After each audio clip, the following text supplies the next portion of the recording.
So hello and welcome to today's session. My name is Sally Leach. I'm Training Director of Menopause in the Workplace and part of the HEMPIC group, and really delighted to be running today's session focusing all around early menopause and fertility. And we're delighted to be joined by Becky Kearns of Defining Mums and Fertility Matters at Work. So welcome, Becky, and thank you very much for joining us. Thank you for having me.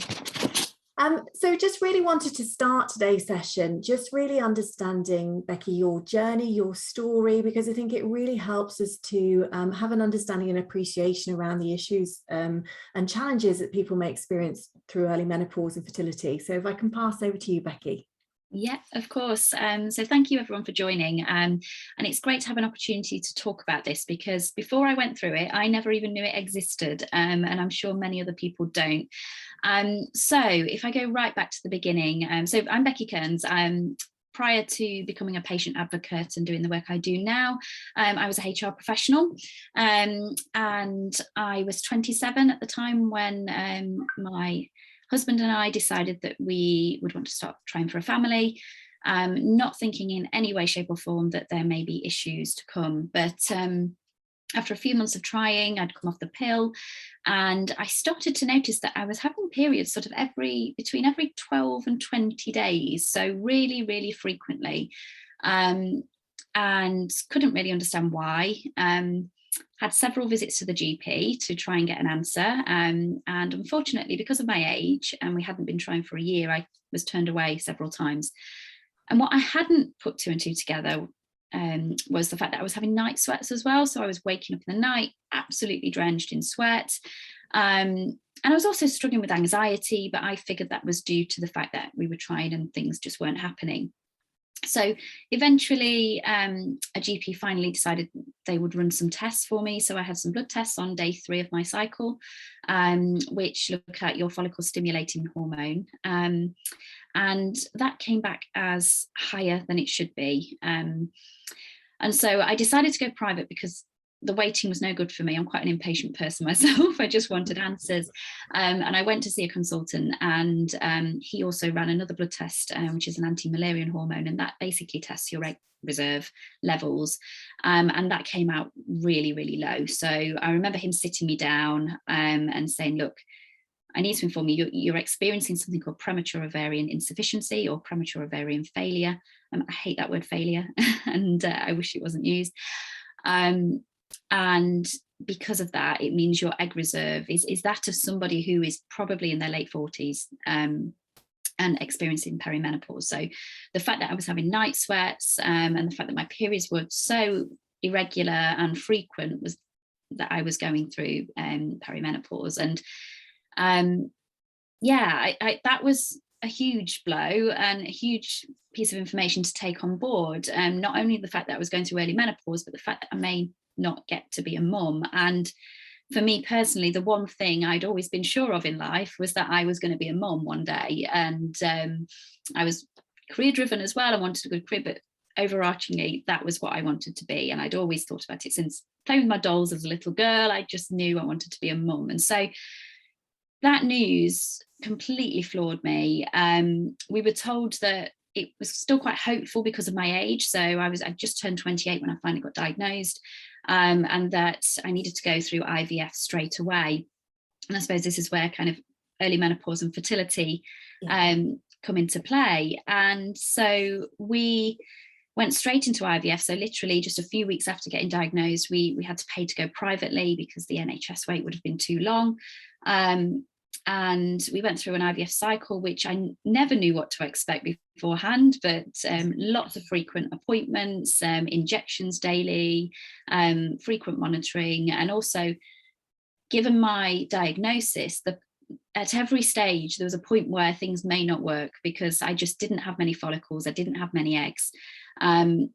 But on that first cycle, we were actually quite fortunate in a way. We retrieved 3 eggs, which was better than we expected. And we had one that fertilized and made it to embryo stage, which I then had transferred. And then is that dreaded 2-week wait where you've got to wait and find out whether or not it has worked. And I think quite often there's a misconception that IVF equals a baby. I went into it feeling very hopeful that this would be the answer and this would be it. And actually at the end of that wait, I was pregnant, and I thought, wow, that wasn't so bad, that the hard part's over.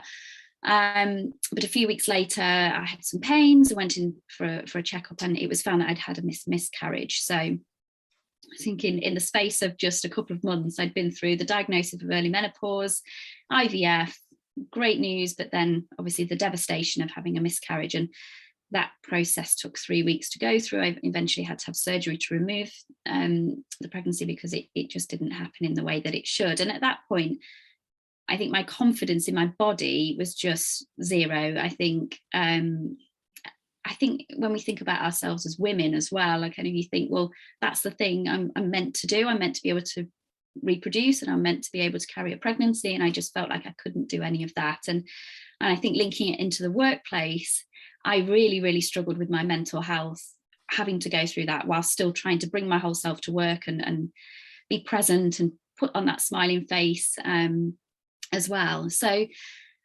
we picked ourselves back up. We then went through 4 more cycles of IVF, sort of pretty much back to back. So I just had to wait for a period. I had to have a hormone test to make sure they were at the right level. And if they were, then we could proceed. And this was over the course of the next year. So it was quite intense. And yeah, we didn't have any success from those cycles. So either we didn't make it to a transfer, or we had a negative pregnancy test at the end. And all this time, the menopause side of things had totally left my mind. That was secondary to what I was going through. It was overshadowed by the infertility and the fertility struggle. So all I could focus on was how to make a baby.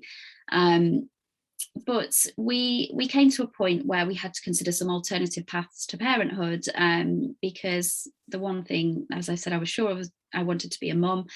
And the prospect of donor eggs had been mentioned quite early on. And at the very beginning, I was like, absolutely no, that's not going to be me. I would search in the forums for all these magical success stories that I was going to be one of them.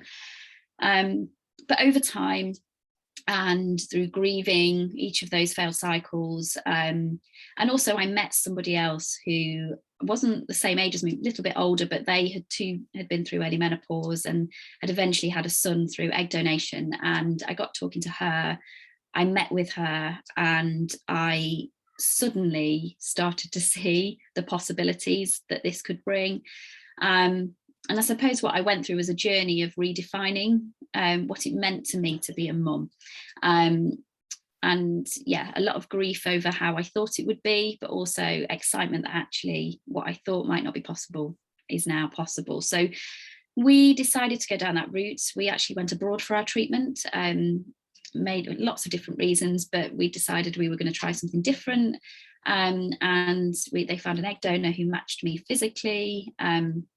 And we had a donor egg IVF cycle in the Czech Republic, and that resulted in my now eldest daughter Mila. So yeah, we had success first time there.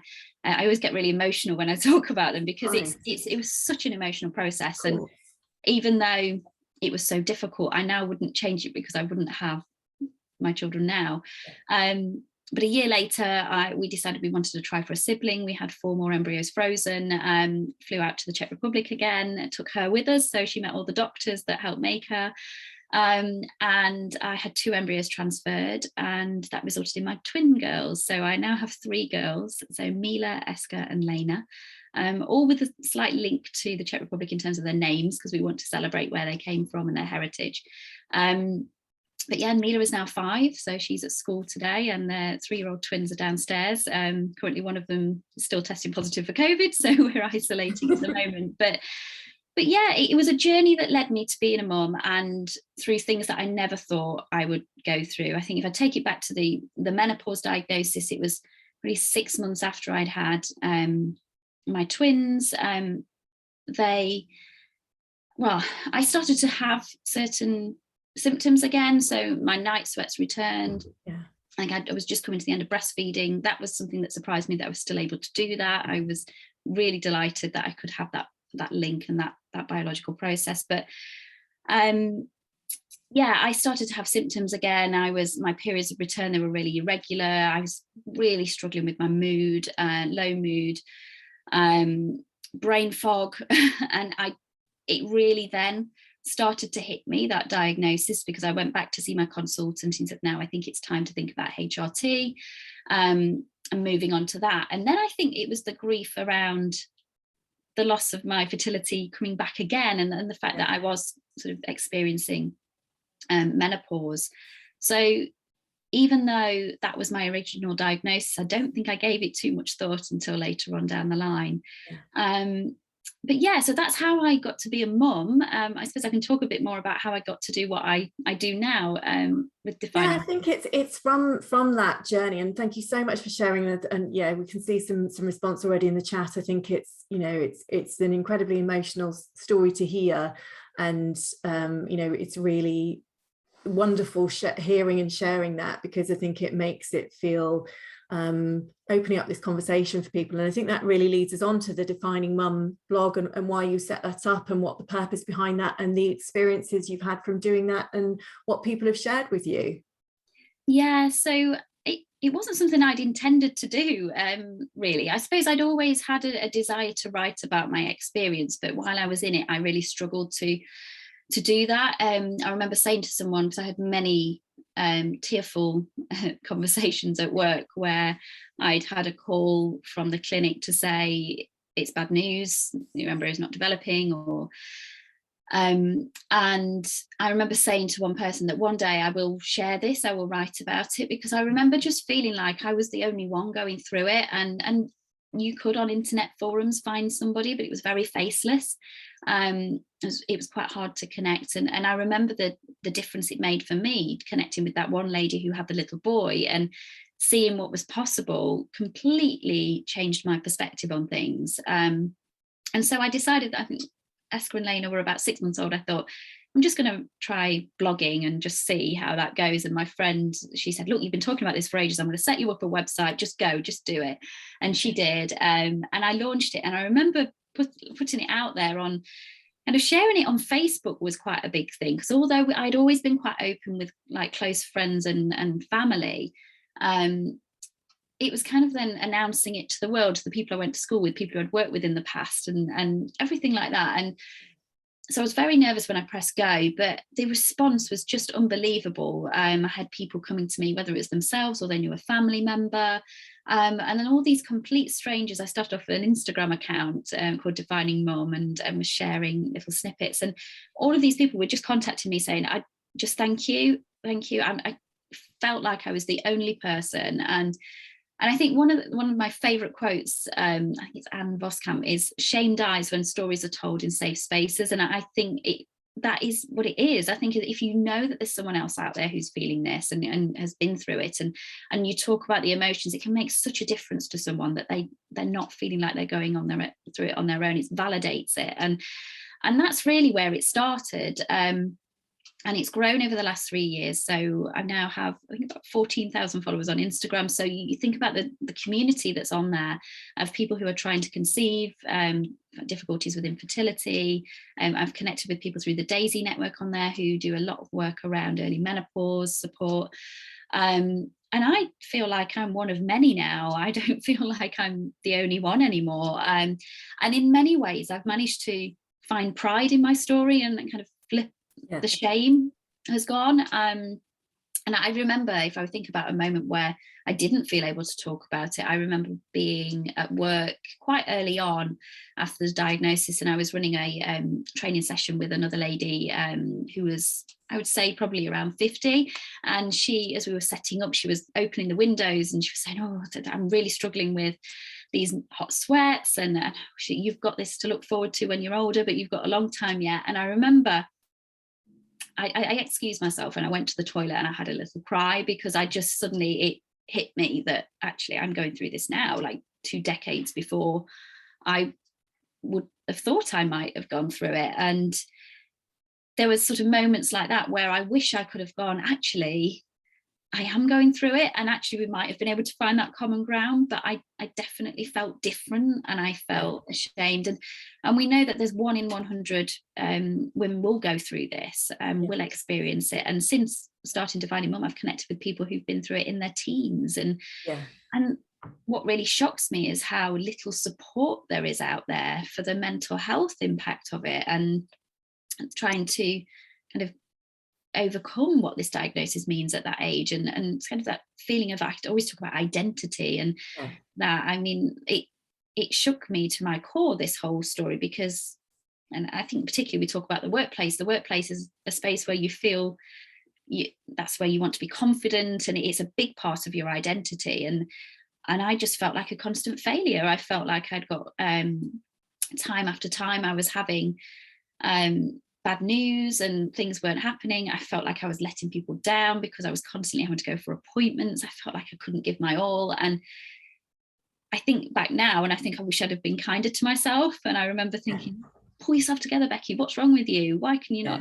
And yeah, I did have one person at one stage kind of started talking to me about someone who'd been through cancer, and they ended it with, well, it puts it into perspective, doesn't it? And I could not believe that had been raised, because I thought you cannot compare the two. And so, yeah, I'm just really passionate now about talking about it. And I've done a lot of work. I've done work with clinics, talking to them about patient support. And I also support people on this different path to parenthood, because I know donor conception wasn't an easy thing for me to get my head around.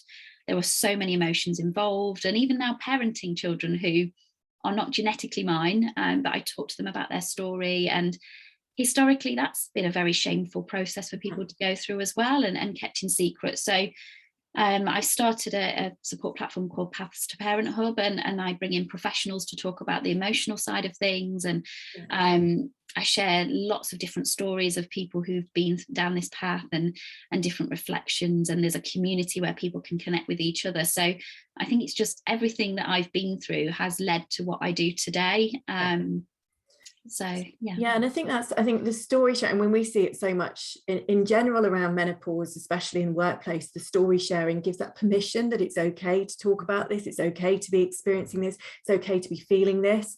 And I think what you said there around the feeling like you're on your own, a session we had just a few months ago, somebody saying that they felt they were seen and heard for the first time, because we were actually talking about early menopause and the fact that it isn't always the same journey that people go through. And I think that lack of support, often we find that because when you're going through menopause at the kind of average age around 50, 51, you often have that natural peer support of people in your friendship group that might also be going through that. But if you're going through it at a much earlier stage, and also having all the complications around fertility, if that's part of the journey, there often may be no one else that you know in your natural peer support group that are going through that at the same time. So I just think it's absolutely wonderful. And we'll make sure we share with everyone, because I know there's some lovely comments coming through in the chat. We'll make sure we share both Defining Mums and the Path to Parenthood platforms following today's session, because I think they're really great things to be able to share. And just moving on just a little bit in terms, because you mentioned some of the experiences of dealing with this while also at work. And I think we can all, I'm sure, appreciate how challenging that must have been. Just what, from a workplace point of view, what kind of things do you think we can do in general to support each other through something like this in the workplace, or what can employers do, and the work that you do around that? Yeah, so the other kind of arm to what I do now is, with two other ladies who have both been through fertility struggles as well, is Fertility Matters at Work. So it's kind of tying in my HR experience as well, so kind of professional experience, but also personal lived experience. And I believe there's so much more that can be done by employers to, one, open up the conversation, educate people about the realities of this, and there's so many parallels with menopause in the workplace. And actually it really does interlink, and recognize the link to mental health, and put support networks in place, internal support networks, signpost to external support networks. And what we've done at Fertility Matters at Work is create an education package, really, where we can come in and we can start that conversation for you, because I know you know through menopause, it's not an easy conversation to start. People don't really want to talk about it. And we've hosted panel discussions where we've had a couple of employees where they've come on the panel, and we've talked about why fertility matters in the workplace, and the impact that it can have on individuals. And the feedback we've had is it's like a domino effect, where suddenly people come out and say, me too, or I went through that and I didn't say a word. And I think what I was talking about before in terms of the amount of appointments that are needed during an IVF cycle, it's unbelievable, and it's so unpredictable. So, I mean, hats off to anybody who goes through this and doesn't say a word and manages to get through that. But I felt I had to say something. I didn't feel like I was able to hide it. And I was fortunate because I was given flexibility. I was able to manage my own diary around it, which did really, really help. But I think we ran a survey with Fertility Matters at Work, and we found that 70% of organisations don't have a policy in place, and 1.7% of those that did, that there was only 1.7% that met people's needs. And so there's so much work to be done. I think you said around it's having that permission to talk about it and to say, and I'm not one for having a policy for policy's sake. I think a policy is there, it's a starting point, it's guidance. But if I'd have opened a policy and I'd have seen the fact that IVF was recognised, that there was support in place, and there was a way for me to disclose and what I might be entitled to, it would have made me feel much more confident in that conversation. And I know many, many people don't say anything for fear of being treated differently, being overlooked for promotion, because like I said earlier about that misconception, if you're going through IVF, there's a misconception that will equal a baby. So we've had people who've disclosed and they said, oh, I want to think about maternity cover now, and they're thinking, hold on a minute, I need support through this bit first. I would love to be thinking about maternity cover, but this is where I am now. And we've seen IVF mentioned in policies alongside, in a line with elective cosmetic surgery. So if you're going to have cosmetic surgery or elective IVF, and I would always argue that IVF, it isn't a choice. No one would choose to have IVF over conceiving kind of in the conventional way. I don't like to say natural because IVF isn't unnatural, but it's such a complex topic, and I think there's so many ways in which it impacts the workplace, it impacts people's attendance, it impacts their engagement and how they feel. And we found in our survey that 36% of people had considered leaving employment because of the strain of going through it. And I was one of them. I asked for a career break at one point because I felt like I just couldn't handle both anymore. And what I did in the end, after a few conversations, was I took a sideways move into a less demanding role out of the succession pipeline, but I managed to do that 4 days a week. And that kept me in work, that kept me there. But we think about the talent that may be lost because they're going through this. And what advice would you give someone? So someone's talked about the fact that they've been diagnosed with POI and having fertility struggles and really not feeling like themselves at work. And how do they bring that up with their manager? Any advice you can give someone to how to open that conversation if they're feeling uncomfortable or not sure how to start? It's a really hard conversation to have because it's so emotional and you don't know what response you're going to get. My advice would be, I always say they can only support you if they know what you're going through. And it is a bit of a leap of faith because you don't know how someone's going to react. My advice to people is always make some notes before you go in there. So make sure you make it really, really clear that this conversation that you're going to have is something that you want to be, it's confidential, it's really important to you, and it's something that's been on your mind. And if you've got those notes to refer to, it just keeps you on track because And I think sometimes it is okay to cry and show that emotion because that shows them how important it is to you as well. And the other thing we always advise when it comes to IVF treatment, or if you're going through fertility treatment, is be prepared to educate as well, because quite often people don't know what's involved. And so have some information there about what might be involved, and also go in there with some suggestions as to how they might be able to help. So don't expect them to have all of the answers, but maybe think of some things that might help you, and put that forward. But I would say, if there's somebody who you trust, who you can talk to as well, then have that support network as well. But it is so difficult. No, absolutely. And I think it's very similar to the way we talk about opening up the conversation with menopause. It's how is this affecting you? What's the impact it's having, and what do you need? What would be helpful? What would make a difference? And a few people have asked questions around the diagnosis and challenges with going to see the GPs and understanding, and whether symptoms are being dismissed because of people's age and things like that. Just again, any advice that you'd have for people in terms of seeking that help and support to get diagnosis and understanding and appreciation of what's going on? Yeah, I completely empathise with that. That's what happened to me. And actually, one of the things that I didn't mention in the story was actually I was told that my results were fine, and it was only because I had a text message to say results okay, no further action needed. And only because I'm that type of person that I wanted to know how fine it was. And I'd been reading so much that I was thinking, I'm just really interested in my levels, that I contacted the GP surgery and said, can I get a copy of my results? And I remember the day where I came out with an envelope expecting everything to be okay. And I saw the number, I think my FSH at the time was about 17.9. And I remember sitting there thinking, I'm sure it needs to be less than 10. And sort of that drive home, and it was a bank holiday weekend, and I spent the whole weekend Googling. And it was the following week that the GP actually said, when I tried to get in contact, oh yeah, actually, yeah, sorry, I thought I'd done it in the mid-cycle. And I think there's a real lack of education amongst GPs around what to look for and those things. But prior to that, I remember getting a female GP and thinking, great, I've got a lady now. And I left the appointment. I remember crying in my car because she made me feel about that big. She said, oh, stop being silly.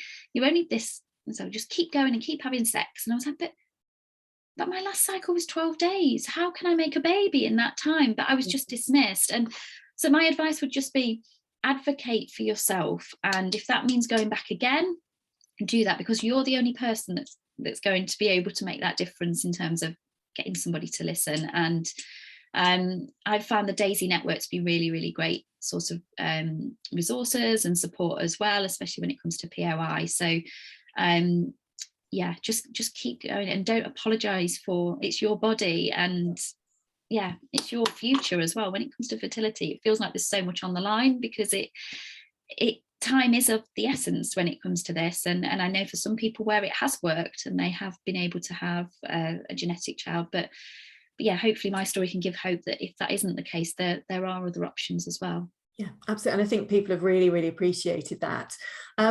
Somebody's talked about the fact that they've someone set up at work a childless not by choice support group, and an interest. Just wondering whether there's any particular information you can signpost around examples of workplace policies or anything like that. Whether we can include any referencing or signposting. We can obviously signpost to Menopause Matters at Work, Fertility Matters at Work website. Yeah.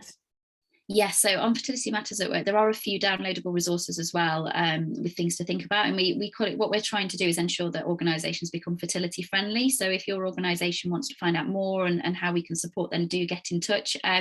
We've also launched a membership where organisations can join and kind of start that journey of becoming fertility friendly. And within that, we've got a number of different templates and policy examples and things like that in there. I think it's great to hear that you've got that internal support group. That's one of the things we really advocate for. I think internal peer-to-peer support and having fertility advocates. And I think Ali was just saying before that in her previous organisation there was something called the F word, which is a great way to describe it, where it was a group that met about fertility and kind of not informally I became that person in my previous organisation, where because I'd been quite open about it, other managers, when someone came to them, they would say, oh, why don't you go for a coffee with Becky? And I was getting messages from people I'd never met before in the office saying, can I talk to you about this? So but yeah, there are quite a few resources over at Fertility Matters at Work, and we're going to start doing a little bit more in terms of sharing different conversations and things like that in the next few weeks. Fantastic. And someone just asked, just out of interest, whether there were any other female family members in your family that have also experienced this, whether I think there's sometimes questions around whether this is something that follows a pattern in families or if it's unique, and just kind of your journey on that. Yeah, so not on my mum's side, and I don't know whether this is right or wrong, but I'd always just factored on the fact that my mum had no issues getting pregnant, and her mum never did.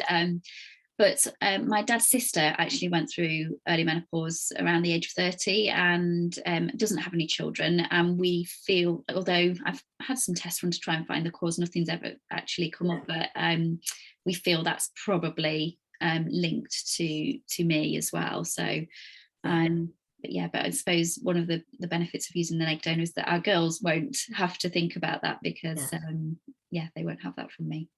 Fantastic. Well, thank you so much. And thank you everyone for joining us today. Really, really appreciate everyone's time and everyone's questions that have come through. We will share the recording of today's session following the session, as well as the podcast, and also an article with signposting to all the amazing work that Becky's doing, because I think there's some really great support both for individuals and for organisations that will make a real difference in people's lives. So Becky, just want to say thank you so much for sharing your journey, sharing your story, and helping us to really open this conversation. So thank you. Thank you so much for everyone who's come along to listen. Thank you.